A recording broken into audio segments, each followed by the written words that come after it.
Supposedly, this is going to be our last session. Let us try to sum up everything. Oh, we are done. We are done.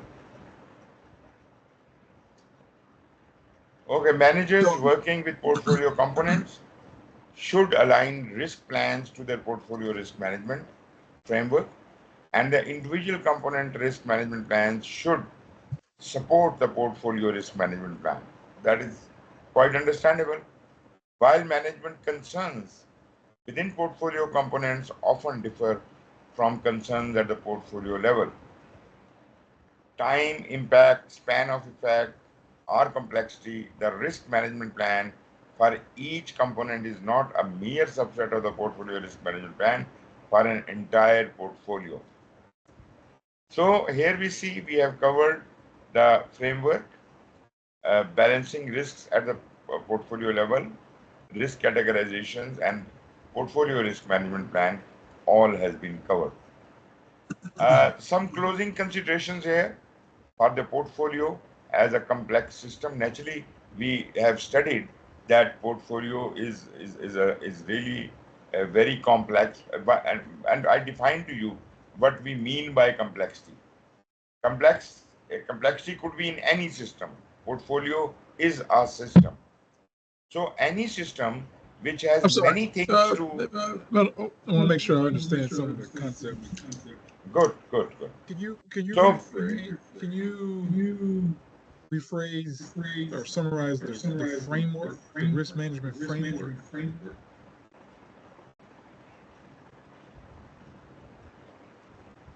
Okay. Trying to get in my mind what the differences are between. I think I got a better understanding of the risk management plan than I do the framework. Okay. In a nutshell, the risk management framework is kind of a governance framework for managing the risk which is created before risk management plan can be started. Okay, that's what I vaguely understood that to be the case. So yeah, that is the framework. This provides guidance for development of risk management plan, just like organizational governance or portfolio governance was important for development of the portfolio management plan, right? Anything else you want to talk about? That's good. So here what we have, portfolio management is, there is complexity in it. We do understand that. Holistic approach to portfolio system, we have a bird's eye view. We are looking things from top bottom. It is such a complex mechanism that it is like a forest. We are not talking about the individual projects or components, we are talking about the whole forest or whole company, whole organization. Interconnectivity of portfolio components, that is very important. Influence of the past on the present. Whatever we have been doing, naturally, at the organizational level, that is going to impact us because we will learn lessons from there. We will have influences coming from there, and we will do the course correction. We may have to re-strategize. Our strategic objectives may be changed. Okay. Then we have got a very complex cause and effect relationship here. Cause and effect relationship. What does that mean? Can you explain? Cause and effect. I guess for me on the portfolio level would be top down. The governance sets the plan, sets everything below that. Well, let me define one thing. If you remember project management at project risk management, you would know that every risk we identify must have a cause and must have an effect. Every risk we identify must have a cause and must have an effect. Right? We should but not at the portfolio. I think at the portfolio level also, here the cause and effect relationship is even more complex, because there could be many causes for a risk and there could be many effects of a risk. Yeah. So, Okay. because there are a lot many interactions, so it becomes a complex relationship. But let me just give you an example. Uh, Always when at the project level, when we identify a risk, the format of risk statement is in three parts. First part is cause, second part is risk, and third part is effect. This is called the complete risk statement. Every risk must be defined in this manner: cause, risk, effect, right? Yes. Give me a risk, just a normal risk to a project, say. Um, What could be a risk to your project?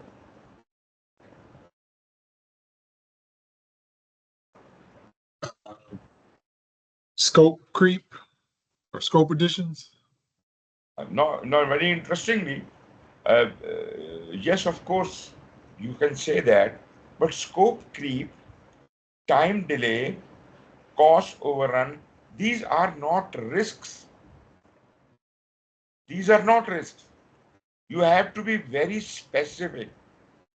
What will happen that will, uh, what is actually likely to happen, and what could be the cause of that, and what could be affected by that.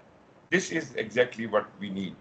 If you want to say scope creep, then quote me a specific instance. What can happen? Let us define a risk related to scope creep. Scope creep is just a category. Scope creep is no risk by itself. Yeah. Um, Define what will happen, that what is likely to happen. What will happen is not risk, is something which is likely to happen. What is likely to happen? Give me yeah. that incidence. So maybe I'll change the answer then. For us, the risk could be rain during construction that creates a flood. Okay, fine, good enough. But saying it will rain, uh, do you think it is a risk? It will rain, or it is likely to rain. How does it qualify as a risk?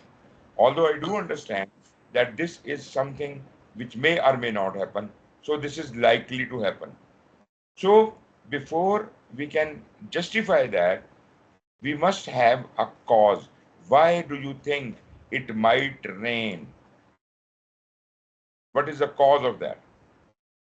For us, the risk is the flooding. So it will rain every No, no. day. I'm not Uh, talking about the effect. I'm talking about what is the cause The you think. cause is our Yes. location where we work. It's high in the mountains, and so the climate dictates Okay. that So, it'll rain after lunch every day. Yep. right. So you are getting the hang of it. So you have Yep. to have the cause. Because of the inclement weather in the location we are conducting the project, it is highly likely that it would rain, right? It Yes. is highly likely. Rather, you can even say it is highly likely it will rain between this and this hours, between Yes. 12 and 2. It is Yes. highly likely it will rain between 12 and 2. And or you can say in the cause that in the project location, it has been observed that it usually rains between this and this time, and that is likely to happen. And due to that, if that happens, what is going to be affected? What is going to be affected? Now tell me the effect of this risk. Uh, Potential flooding and landslide. Okay, uh, but do you think flooding is a effect? Yes. Is the flooding effect? Tell me the damage. Tell me the damage.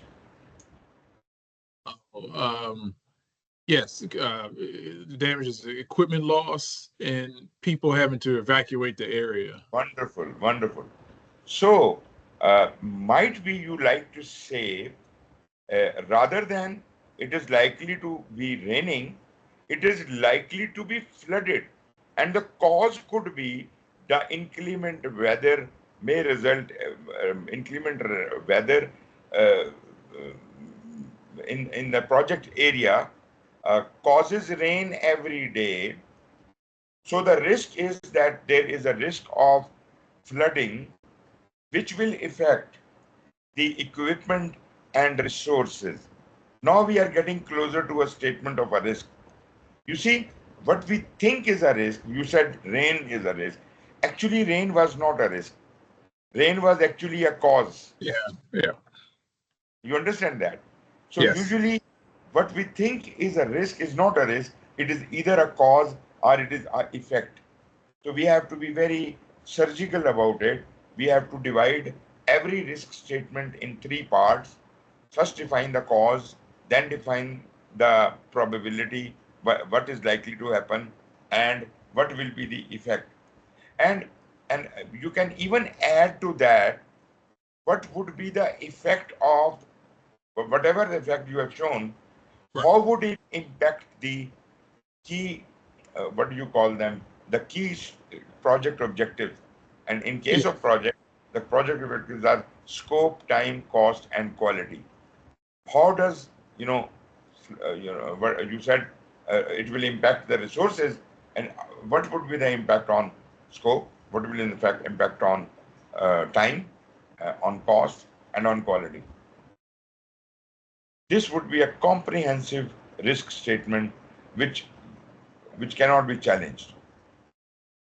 You yep, understand me? yeah. But No, that's a good example. I've seen people saying it might rain. It might rain is not a risk. You don't justify it might rain. What is it might rain? It is not even a risk.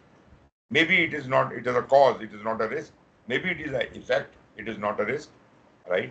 So we have to be very clear about it. Anyway, you must create a little bit of practice on that, and once you start developing your risk statements in this format, that would be very effective, because that is not only going to be helpful to you in project management but also in program management and even in portfolio management. Very precise statement, detailed statement. Yeah, Then, that's good. from the perspective of portfolio risk management, there is a need for flexibility and adaptability, because strategies change, situations change, lot many things are impacting each other. So we are very likely to face flexibility and adaptability. And then, because we said in the very first point that portfolio management is a complex entity, so embracing complexity in portfolio management is what you need to do as a portfolio manager. You must accept it as such, that yes, of course, there will be complexity. I can't avoid it, so I have to live with it. So this is the whole story of portfolio management. Here are some questions. Why is it important to consider the portfolio as a complex system? Why? To focus on individual components, to understand how different components interact and affect each other, to simplify decision-making process, to ignore the broader impact of decision. I'd say B. B is the correct answer. Very good. Because you see, most of the questions presented here in the slides, they are very obvious. You at least two options are completely wrong. One is Yeah. the most often thing. This is not how the portfolio exam would be. Portfolio exam questions will be very elaborate, very lengthy, maybe more than bigger than a screen. You can't read the whole question in one screen. You may have to scroll up and down. Oh, wow. Not all of the questions are like that, but maybe 30% questions are like that. Okay. And there is a note for you: when such like question, there will be simple questions like this also, but there will be lengthy questions. But remember one thing, on lengthy questions we take a lot of time reading, and then we forget about what we read, and we scroll up and scroll down, and then we try to answer. It will take a lot of time in answering such a question. Remember, whenever there is a lengthy question, it is highly likely that the same scenario which is presented in this question will be the will be repeated in the next question, and the next question, and maybe the next question. So there is a series of 3 to 4 questions on the same scenario. So if you move to the next question, and it is showing you the same scenario, you don't need to read the whole scenario. Just jump to the question part of it, last line of that, and try to answer it. That way, you will save a lot of time in the exam. This is a normal pattern of the portfolio and program management exam, that they do have very lengthy questions, and you may get bogged down in understanding what does it mean, and how, what is he trying to ask me, right? Okay. No, that's good. I guess it's a good thing for the subsequent questions. It also means you have to get a really good understanding of the first one, because that could throw you off for the next few questions also. Exactly. Yeah. Very good. Okay. Great. Thank you. In a complex portfolio system, how are cause and effect relationship characterized? Always straightforward and predictable. They may not always be straightforward, irrelevant to portfolio management, solely based on financial factors. B. Very good. In portfolio, it is not going to be straightforward. C and D are stupid answers. They are not answers at all. A is, could be, but it is not relevant to the portfolio. It is more relevant to a project or a program. What distinguishes portfolio risk management from project level risk management? Now, this is an interesting question. Portfolio risk management is simpler and more straightforward. Portfolio risk management deals only with minimizing risk. Portfolio risk management handles a broader range of risks and interdependencies. Portfolio risk management focuses solely on financial risk. What do you say? C. Very good. Very good. Which of the following is a primary goal of portfolio risk management? Efficiently delivering value in line with the organization's strategic goals. Maximizing the portfolio's return on investment only. Focusing exclusively on legal and compliance risk vectors. Eliminating all risk within the portfolio. A. Yeah, you're right. That is the sole purpose of portfolio risk management. In portfolio risk management, the use of models like expected monetary value is intended to do what? Predict exact future financial outcomes. Focus solely on short-term gains.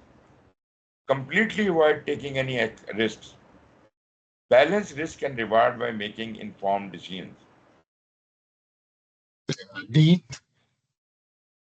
Yes, but remember, when we studied EFV, we said that EFV is not much of use for risk management, because it is very explicit. So that explicit is not required. The only advantage you can get out of it is D, balance risk and reward by making informed decisions, right? You are not basically taking the figures out of it. This is the quantitative aspect out of it. We don't use the quantitative aspect, but at least we can compare the reward and risk and kind of balance it out. Okay, we are done. Before we can close, if you like, I can take you back to the examination content, and we can compare what we have studied with the examination content. Is it all right? Yes, please. That'd be great.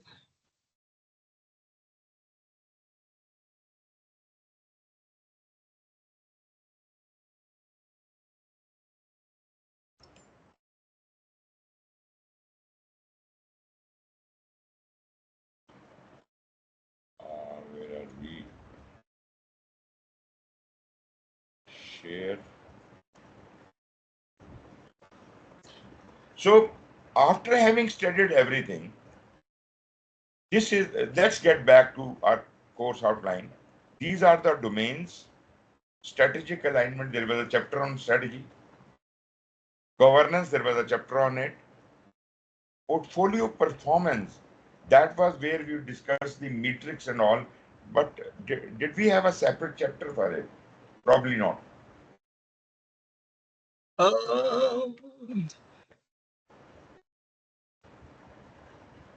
There was another chapter which was talking about the metrics, but it was not called the portfolio performance. There was We some other said name. capacity and capability. Oh, And then yes, we had capacity, one on capability. Yeah, exactly. Then we have risk management, which was the last chapter. Communication management was included in stakeholder engagement. Remember? yes. So, these are the tasks of the strategic alignment. Naturally, what you have listened to, what you have learned so far, I think that is sufficient because we have discussed, we have talked about everything in the syllabus, whether you were attentive or not, whether I was explaining it well or not. But at least whole of the syllabus, whole of the standard have passed through your eyes, right, in front of your eyes. Yeah. That is exactly why you are still able to answer all the questions rightly without thinking twice. Because whatever you have listened, that is exactly what I wanted. I didn't want you to mug up anything, to remember anything, nothing. Just read the whole book 2 times, 3 times, and then you will be, it will be at the back of your mind. You will be quickly catching up what you need to do in a specific situation, right? So Yeah. you can read out these tasks yet again and then try to compare with what you have studied and what is lacking. Maybe some of the items were not very well covered. Maybe you have to consult other standards like project and program management for that. Maybe you have to consult some other books if you like. And I would say, yes, of course, you can consult other books, but you don't have that kind of time. Today's world, probably I will go for searching that concept online.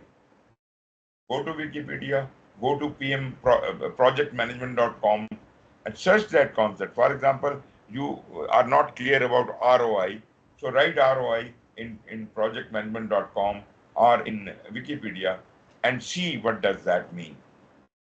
That will give you elaborate details on that. Then there was a tool here somewhere. What was that tool? Uh, that was something new we studied. Uh, just skipped my mind. Some kind of, it was a modeling tool. The two words only. Okay, let me see if Yeah. I make it Yeah. up. So that is something new to me even. So maybe, we can go and search it out and find more details about it. But anyways, I have explained each and every task to you in the beginning. So you can confirm it. You can confirm it that have we studied this? And those items which we have not studied, you can take a highlighter and say, okay, this much, this I know, this I know, this I know, this I don't know. So anything which you don't know, you should mark it in red or underline it and later try to find out uh, what it is. But I suppose there is nothing left to chance. If we go on, what is it? Yeah. These are the governance things, 5 tasks. So the chapter on governance should be able to cover almost everything. If anything is not covered, please read on about it. Collect more data about it.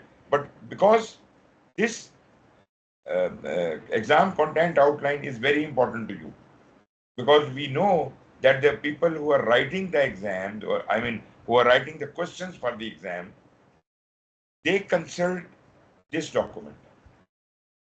So they will be making questions. For example, 20% questions are going to be there, 4 to 5 questions from each task.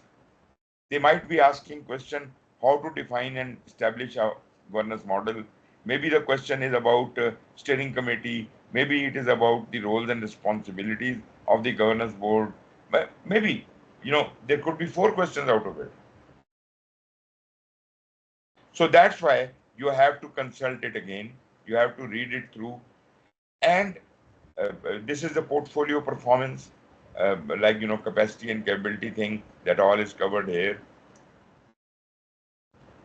Then we have what? Portfolio risk management, we just covered it.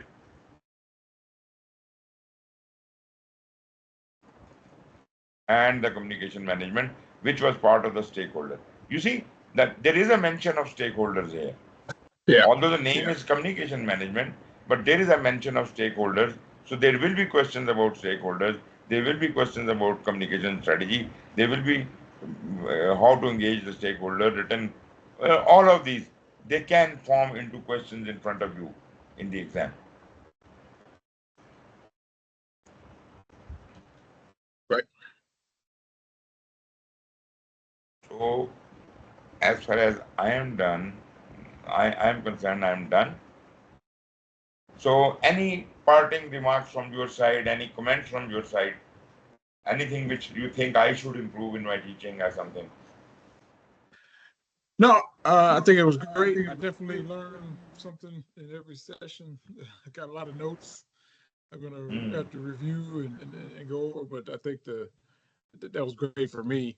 I guess you partially answered the question I was about to ask, which was going to be, what's the best path to continue, my exam prep before I actually sit for the exam. What I planned on doing now, now that this is so I had read some stuff before these sessions, and these sessions helped me, going through the 4th edition.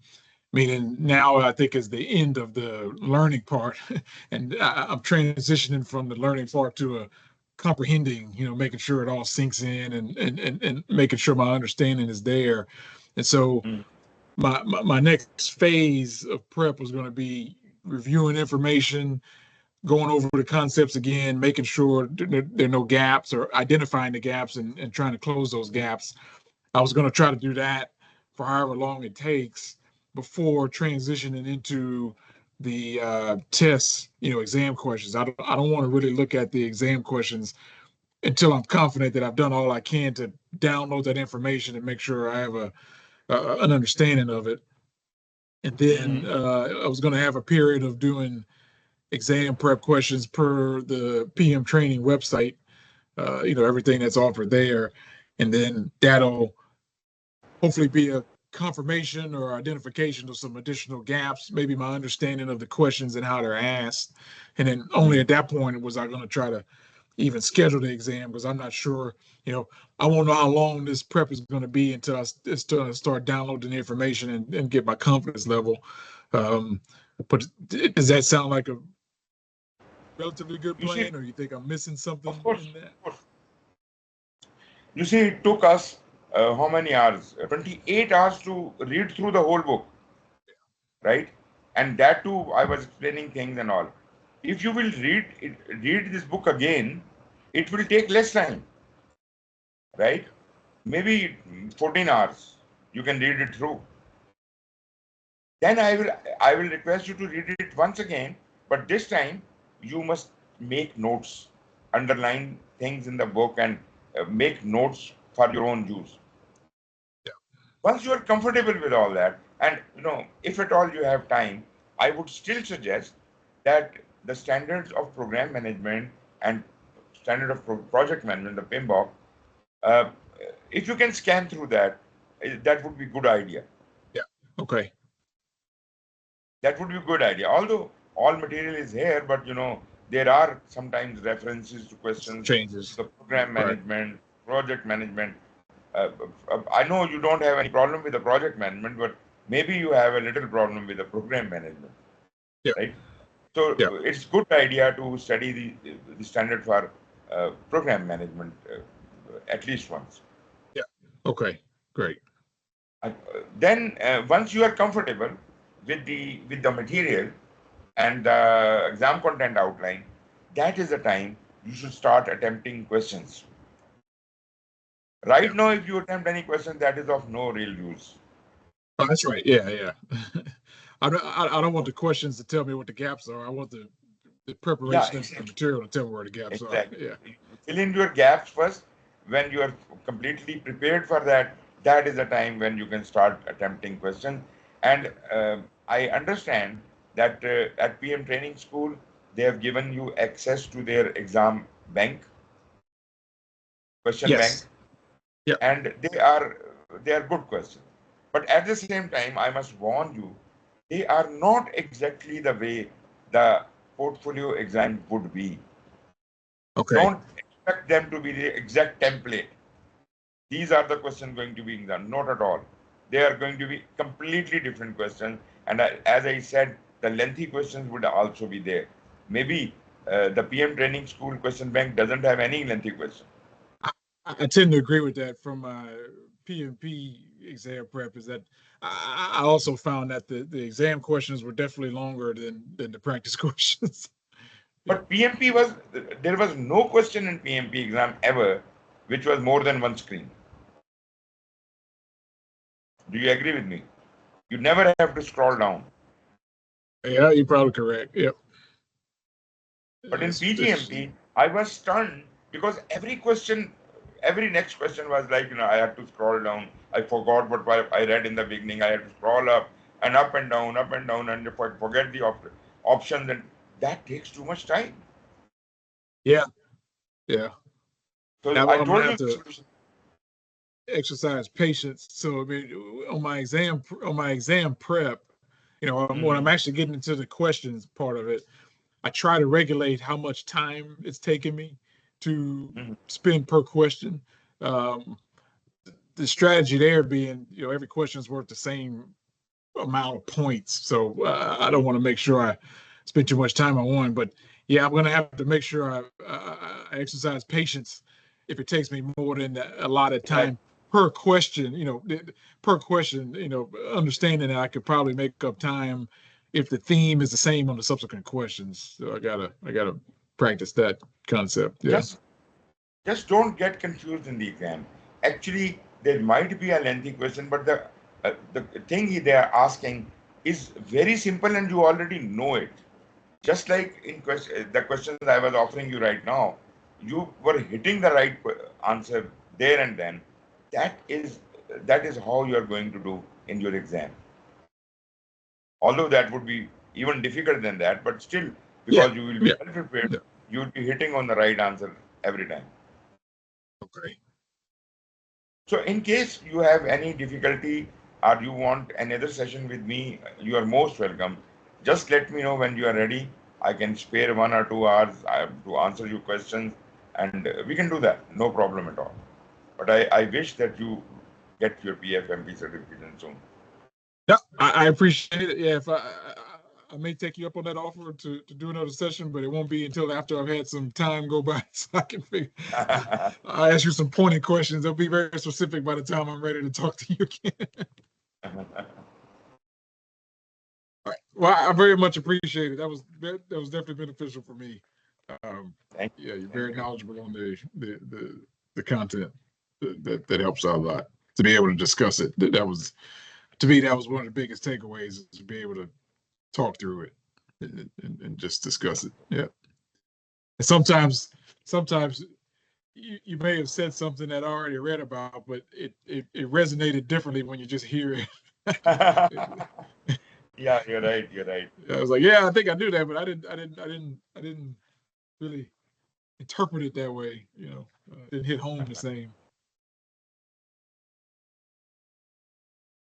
Right. Okay, great. So if you're satisfied, it is all right, then we can close the session.